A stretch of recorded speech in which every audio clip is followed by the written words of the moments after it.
ਸਤਿ ਸ਼੍ਰੀ ਅਕਾਲ ਦੋਸਤੋ, ਮੈਂ ਵਿਕਰਮਜੀਤ ਸਿੰਘ ਵਾਪਸ ਹਾਂ ਅੱਜ ਨਵੇਂ ਆਰਟੀਕਲ ਨਾਲ। ਆਰਟੀਕਲ ਦਾ ਵਿਸ਼ਾ ਹੈ ਸਭ ਤੋਂ ਵੱਡੀ ਅਲਪਸੰਖਿਅਕ ਜਮਾਤ ਕਿਵੇਂ ਹੋਈ ਰਾਜਨੀਤਿਕ ਚਰਚਾ 'ਚੋਂ ਬਾਹਰ। ਚਲੋ ਸ਼ੁਰੂ ਕਰਦੇ ਹਾਂ। ਹਿੰਦੁਸਤਾਨ ਦੀ ਧਰਤੀ ਤੇ ਹਜ਼ਾਰਾਂ ਸਾਲਾਂ ਤੋਂ ਬਾਹਰੀਆਂ ਹਮਲਾਵਰਾਂ ਦੀ ਅੱਖ ਰਹੀ। ਬੜੇ ਲੁੱਟਣ ਆਏ ਤੇ ਕਈ ਧਰਮ ਦਾ ਪ੍ਰਚਾਰ ਕਰਨ ਆਏ, ਪਰ ਹਰ ਵਾਰ ਇੱਥੋਂ ਦੇ ਹੋ ਕੇ ਰਹਿ ਗਏ। ਸਦੀ ਕੁ ਬਾਅਦ ਤਾਂ ਉਹ ਜਮਾਤ ਜੋ ਬਾਹਰੋਂ ਆਈ ਸੀ ਇੱਥੋਂ ਦੇ ਵਸਨੀਕਾਂ ਵਿੱਚ ਹੀ ਰਲ ਮਿਲ ਗਈ। ਮੈਕਸ ਮੂਲਰ ਦੀ ਆਰੀਅਨ ਥਿਊਰੀ ਕਿਹਨੂੰ ਨਹੀਂ ਯਾਦ। ਇਸ ਧਰਤੀ ਤੇ ਆਰੀਅਨ, ਗ੍ਰੀਕ, ਅਰਬ ਅਤੇ ਅਫਗਾਨੀ ਆਦਿ ਆਏ, ਜੋ ਆਪਣੇ ਨਾਲ ਆਪਣਾ ਧਰਮ ਤੇ ਸੱਭਿਅਤਾ ਵੀ ਲਿਆਏ।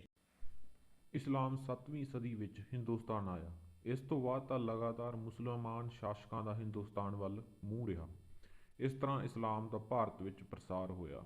2020 ਦੀ ਇੱਕ ਰਿਪੋਰਟ ਅਨੁਸਾਰ ਭਾਰਤ ਵਿੱਚ 21 ਕਰੋੜ ਦੇ ਲਗਭਗ ਮੁਸਲਮਾਨ ਹਨ, ਜੋ ਕੁੱਲ ਸੰਖਿਆ ਦਾ 15.5% ਬਣਾਉਂਦੇ ਹਨ, ਅਤੇ 109 ਕਰੋੜ ਹਿੰਦੂ ਹਨ, ਜੋ 80% ਲਗਭਗ ਹਨ।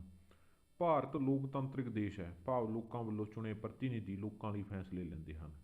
ਰਾਜਨੀਤਿਕ ਪਾਰਟੀਆਂ ਲੋਕ ਹਿੱਤਾਂ ਦੇ ਵਾਅਦੇ ਕਰਦੇ ਹਨ ਤੇ ਉਹਨਾਂ ਤੋਂ ਵੋਟਾਂ ਦੀ ਆਸ ਰੱਖਦੇ ਹਨ। ਹਰ ਖੇਤਰ ਤੇ ਧਰਮ ਦੀਆਂ ਅਲੱਗ ਮੰਗਾਂ ਹਨ, ਜਿਨ੍ਹਾਂ ਨੂੰ ਰਾਜਨੀਤਿਕ ਪਾਰਟੀਆਂ ਪੂਰਾ ਕਰਨ ਦਾ ਵਾਅਦਾ ਕਰਦੀਆਂ ਹਨ। ਪਰ ਅੱਜ ਮੌਜੂਦਾ ਸਮੇਂ ਜਦੋਂ ਗੱਲ ਮੁਸਲਿਮ ਵੋਟਰਾਂ ਦੀ ਆਉਂਦੀ ਹੈ ਤਾਂ ਉਹਨਾਂ ਨੂੰ ਇਸ ਤਰ੍ਹਾਂ ਸਾਈਡਲਾਈਨ ਕਰ ਦਿੱਤਾ ਹੈ ਕਿ ਕੋਈ ਪਾਰਟੀ ਸਿੱਧਾ ਉਹਨਾਂ ਦੇ ਹੱਕਾਂ ਦੀ ਗੱਲ, ਭਾਵ ਉਹਨਾਂ ਦੀ ਸਹੀ ਨੁਮਾਇੰਦਗੀ ਦੀ ਗੱਲ ਨਹੀਂ ਕਰਦਾ। ਦੇਸ਼ ਦੀ ਰਾਜਨੀਤੀ ਹਾਰਡ ਅਤੇ ਸਾਫਟ ਹਿੰਦੂਤਵ ਦੁਆਲੇ ਘੁੰਮ ਰਹੀ ਹੈ। ਹਾਰਡ ਵਾਲੇ ਹਰ ਦਿਨ ਨਵੀਂ ਉਚਾਈ ਛੂਹਣ ਦੀ ਕੋਸ਼ਿਸ਼ ਕਰ ਰਹੇ ਹਨ ਕਿ ਕਿਵੇਂ ਸਭ ਤੋਂ ਵੱਡੀ ਘੱਟ ਗਿਣਤੀ ਦੀ ਨਸਲਕੁਸ਼ੀ ਕੀਤੀ ਜਾਵੇ ਤੇ ਝੂਠੀ ਮਾਨਸਿਕ ਸੰਤੁਸ਼ਟੀ ਪਾਈ ਜਾਵੇ।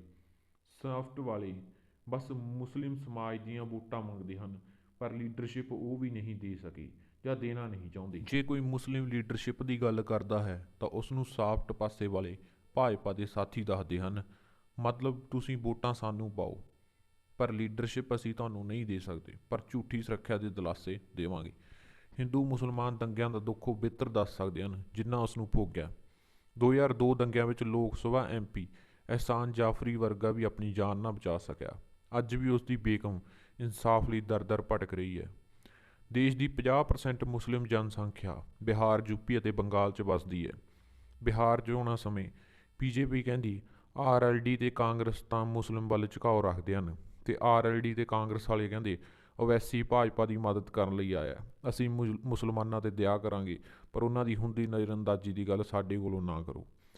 ਬੰਗਾਲ ਸਮੇਂ ਕੀ ਹੋਇਆ, CM ਮਮਤਾ ਕਹਿੰਦੀ ਓਵੈਸੀ ਭਾਜਪਾ ਦੀ ਮਦਦ ਕਰਨ ਲਈ ਆਇਆ ਤੇ ਮੈਂ ਹੀ ਦੁਰਗਾ, ਇਸ ਲਈ ਮੈਨੂੰ ਵੋਟ ਪਾਓ, ਜੋ ਤਾਨਾਸ਼ਾਹੀ 'ਚ ਮੋਦੀ ਨੂੰ ਵੀ ਪਿਛਾਂਹ ਛੱਡਦੀ ਹੈ। ਹੁਣ ਯੂਪੀ ਚੋਣਾਂ 'ਚ ਕੋਈ ਵੀ 4-5 ਕਰੋੜ ਮੁਸਲਮਾਨਾਂ ਦੀ ਗੱਲ ਨਹੀਂ ਕਰ ਰਿਹਾ, ਕਿਉਂਕਿ ਕੋਈ ਵੀ ਬਹੁ ਸੰਖਿਅਕ ਨੂੰ ਖਿਲਾਫ ਨਹੀਂ ਕਰਨਾ ਚਾਹੁੰਦਾ।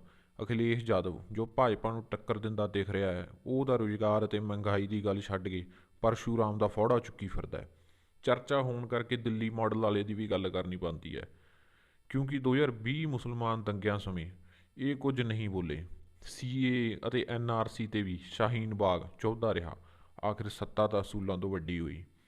ਗੋਦੀ ਮੀਡੀਆ ਦੀ ਤਾਂ ਗੱਲ ਹੀ ਕੀ ਕਰੀਏ। ਸਾਰੇ ਦੇਸ਼ ਦੇ ਮੁੱਦੇ ਹੱਲ ਕਰਵਾਉਣ ਤੋਂ ਬਾਅਦ ਇਹ ਹੁਣ ਜਿਹਾਦ ਦਾ ਵਰਗੀਕਰਨ ਕਰਨ ਵਿੱਚ ਵਿਅਸਤ ਨੇ। ਜੇ ਕੁਝ ਮੁਸਲਿਮ ਕਰਮਚਾਰੀ ਕੋਵਿਡ ਦੌਰਾਨ ਬੰਗਲੌਰ ਦੇ ਹਸਪਤਾਲ 'ਚ ਕੰਮ ਕਰ ਰਹੇ ਸੀ ਤਾਂ ਤੇਜਸਵੀ ਸੂਰੀਆ ਜੋ MP ਹੈ, ਇਸ ਨੂੰ ਨੌਕਰੀ ਜਿਹਾਦ ਕਹਿ ਲਾਮ ਲਸ਼ਕਰ ਲੈ ਕੇ ਹਸਪਤਾਲ ਕੰਮ ਰੁਕਵਾਉਣ ਪਹੁੰਚ ਗਿਆ। ਹੁਣ ਫਤਿਹ ਜੰਗ ਬਾਜਪਾ ਦੇ ਸੈਂਟਰ ਨੂੰ ਪੱਤਰ ਲਿਖਣ ਤੋਂ ਬਾਅਦ ਬੰਦੀ ਸਿੰਘਾਂ ਦੀ ਰਿਹਾਈ ਦੀ ਮੰਗ ਜ਼ੋਰਾਂ 'ਤੇ ਹੈ। ਤੁਹਾਨੂੰ ਪਤਾ ਦੇਸ਼ 'ਚ ਅਜਿਹੇ ਕਈ ਮੁਸਲਮਾਨ ਹਨ ਜਿਨ੍ਹਾਂ ਨੂੰ ਜਵਾਨੀ 'ਚ ਜੇਲ੍ਹਾਂ 'ਚ ਡੱਕਿਆ ਗਿਆ ਸੀ, ਅੱਜ ਵੀ ਉਹ ਬੁਢੇਪੇ ਤੱਕ ਅੰਦਰ ਹਨ, ਜਿਨ੍ਹਾਂ ਆਪਣੇ ਪਰਿਵਾਰਾਂ ਨੂੰ ਹੱਸਦੇ ਖੇਡਦੇ ਛੱਡਿਆ ਤੇ ਅੱਜ ਉਹਨਾਂ ਦੀਆਂ ਕਬਰਾਂ ਹੀ ਨਸੀਬ ਹੋਈਆਂ। ਜੰਮੂ ਕਸ਼ਮੀਰ ਦੇਸ਼ ਦਾ ਇੱਕ ਅਜਿਹਾ ਹਿੱਸਾ ਹੈ ਜਿਸ ਨੂੰ ਹਿੰਦੁਸਤਾਨੀ ਆਪਣਾ ਤਾਂ ਮੰਨਦੇ ਹਨ, ਪਰ ਉੱਥੋਂ ਦੇ ਵਸਨੀਕਾਂ ਨੂੰ ਆਪਣਾ ਨਹੀਂ ਮੰਨਦੇ।